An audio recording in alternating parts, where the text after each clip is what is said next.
परसों रात 8:30 बजे अचानक राहुल गांधी का रुख गुरुग्राम की तरफ हो गया और गुरुग्राम के एक रेस्टोरेंट में आकर उन्होंने डिनर किया। सिर्फ बात डिनर की या फिर गुरुग्राम की तरफ आने की ही नहीं थी, बल्कि बात यह रही कि जब वो गुरुग्राम आए तो गुरुग्राम कांग्रेस इकाई के किसी भी पदाधिकारी, किसी भी नेता को नहीं पता लगा कि राहुल गांधी गुरुग्राम में है। मगर एक शख्स थे जो कि गुरुग्राम कांग्रेस से ही जुड़े हैं और फिलहाल हरियाणा प्रदेश कांग्रेस कमेटी के स्पोक्स पर्सन हैं मनीष खटाना, जिनको इसकी जानकारी साझा की गई थी, जो कि तस्वीरों में भी आप देख पा रहे होंगे और देखे गए थे।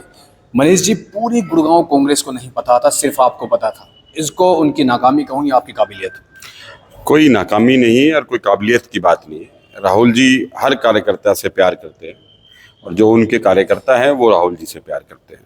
तो राहुल जी का अपना पर्सनल, ये कोई राजनीतिक आगमन नहीं था, उनका अपना पर्सनल था। और जैसे मुझे पता चला तो मैं भी वहाँ पहुँच गया।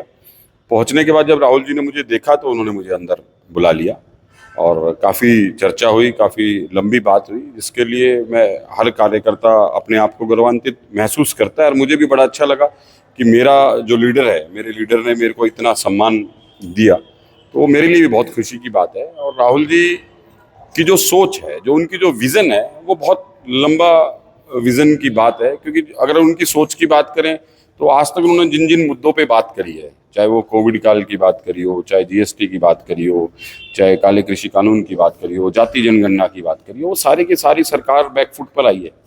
तो उनके एक विज़न का जो लीडर हमारे पास है, मुझे उसकी खुशी है। और तो साथ डिनर किया आपने उनके? नहीं, मैं जब पहुंचा तो वो कर चुके थे। हाँ, मैं जब पहुंचा तो वो कर चुके थे, लेकिन उसके बाद भी उन्होंने मुझे पूरा समय। कितना समय आपने उनके साथ बिताया? 15-20 मिनट में। हाँ, उस 15-20 मिनट के अंदर उन्होंने प्रदेश की या फिर गुरुग्राम शहर की कुछ जिक्र किया, कुछ चर्चा की? हाँ, प्रदेश के बारे में हमारी चर्चा हुई कि प्रदेश में जिस तरीके से सरकार हम बनाने जा रहे थे और लोग बड़े उत्साहित थे, कांग्रेस का कार्यकर्ता बड़ा उत्साहित था, और चारों तरफ से जो मीडिया से और जो सीआईडी की जो रिपोर्ट थी वो यही थी कि हरियाणा में कांग्रेस की सरकार बनने जा रही है। और जब गिनती हुई तो बैलेट पेपर में हम 75 सीटों पर आगे चल रहे थे और ईवीएम के बाद हम 37 पे रह गए। 0.5% से हम सरकार बनाने से रह गए। तो वो एक बहुत गहरा चिंता का विषय था और मंथन का भी विषय था। तो जो वोट चोरी का जो मामला आज पूरे देश में चल रहा है, वो हरियाणा में भी हुई है, जिसके लिए हम पूरे तथ्य राहुल जी के सामने रखेंगे बहुत जल्दी।